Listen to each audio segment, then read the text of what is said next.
2 மணி நேரத்தில் special team நியமனம் பண்ணியிருக்காங்க.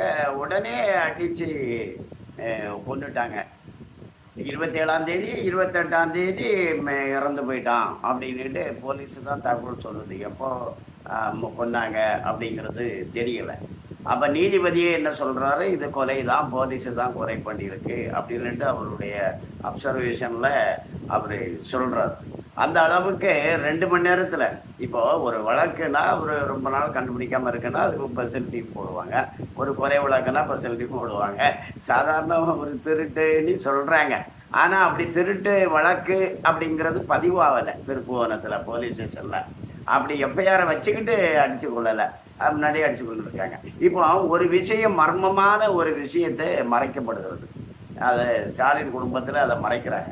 அது என்னென்னா, யார் சொல்லி இது செஞ்சாங்க, உடனே ஒரு திருட்டு நடந்த உடனே 2 மணி நேரத்தில் அடித்து கொள்கிற அளவுக்கு அந்த மேலிடம் எது, யார் சொன்னா, அந்த 2 பேர் யார், அவங்க எங்கே, அந்த அவங்களுக்கு காணாமல் போனதாக சொன்ன நகை நிஜமாக காணாமல் போச்சா, அவங்க அந்த நகையை கண்டுபிடிக்கிறதுக்கு வேற என்ன முயற்சி போலீஸ் பண்ணிச்சு, கண்டுபிடிச்சிட்டாங்களா, அவங்க யார், அவங்க யாருக்கிட்ட சொல்லி இந்த மாதிரி 2 மணி நேரத்தில் வந்து அடிச்சு கொண்டாங்க அப்படிங்கிறதெல்லாம் ரொம்ப டெரரான, ரொம்ப பிரச்சனையான, ரொம்ப பயங்கரமான ஒரு விஷயம்.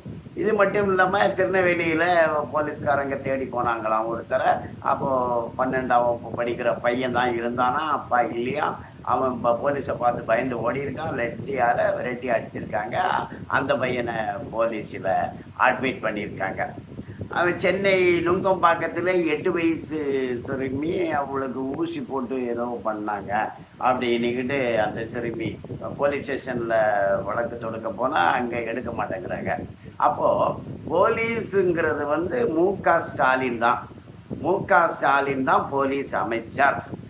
அதனால் இந்த போலீஸினுடைய செயல்பாடு ரொம்ப வினோதமாக, ரொம்ப பயங்கரமாக இருக்குது. இவ்வளவு பயங்கரம் எதுக்கு இப்படி செயல்படுகிறது, அந்த யார் சொல்லி இவ்வளவு வேகமாக அவங்க செயல்படுறாங்க, அது எந்த அளவுக்கு அவங்க திமுகவில் முக்கியமானவங்க, அது யார் அப்படிங்கிறத வெளியில் காட்டவே இல்லை, இதுவரைக்கும் காட்டலை. ஒரு கொலையை செஞ்சுருக்குது காவல்துறை. ஒருத்தர் கொடுத்த புகாரின் அடிப்படையில், ஒருத்தர் கொடுத்த அழுத்தத்தின் அடிப்படையில் 6 போலீஸ்காரங்களை சஸ்பெண்ட் பண்ணியிருக்காங்க. அவங்க குடும்பத்தினரெல்லாம் வந்து போராட்டம் நடத்துகிறாங்க. அவங்க நாங்கள் மேலிடத்தில் சொல்லி தானே எங்கள் வீட்டுக்காரர் இப்படி பண்ணார் அப்படின்னு அவங்க சொல்கிறாங்க.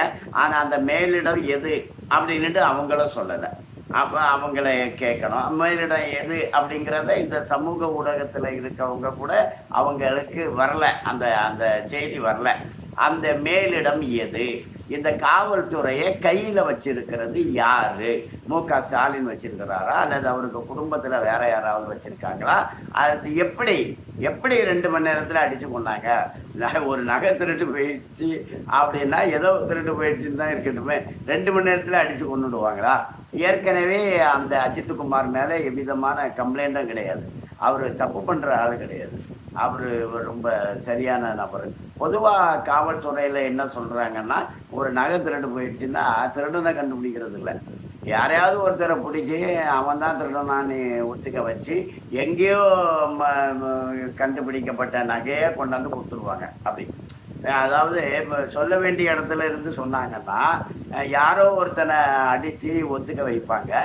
எங்கேயோ திருட்டு போன நகையை பறிமுதல் பண்ணி வச்சுருப்பாங்கல்ல, அதில் கொடுத்துருவாங்க, கொடுத்து சரி கட்டிடுவாங்க அப்படின்னு சொல்கிறாங்க. அந்த மாதிரி செயல்பட்டதா. இப்போ முக்கியமான கேள்வி என்னென்னா, இந்த 2 மணி நேர திடீர் தாக்குதல், மரணம், கொலைக்கு காரணமாயிருந்த அவ்வளவு சக்தி வாய்ந்த அந்த பிரமுகர் யார், அவர் எங்கே இருந்து ஃபோன் பண்ணாங்க, இதுதான் இந்த விஷயம். அந்த யாரோ வந்தாங்க, கார் கொடுத்தாங்க அப்படிங்கிறாங்க. அவங்கள பற்றி யாரும் சொல்லலை, சொல்ல காணோம். இப்போ அவங்க வரல, அவங்களுடைய புகார் என்ன, இதெல்லாம் எதுவுமே தெரியலை.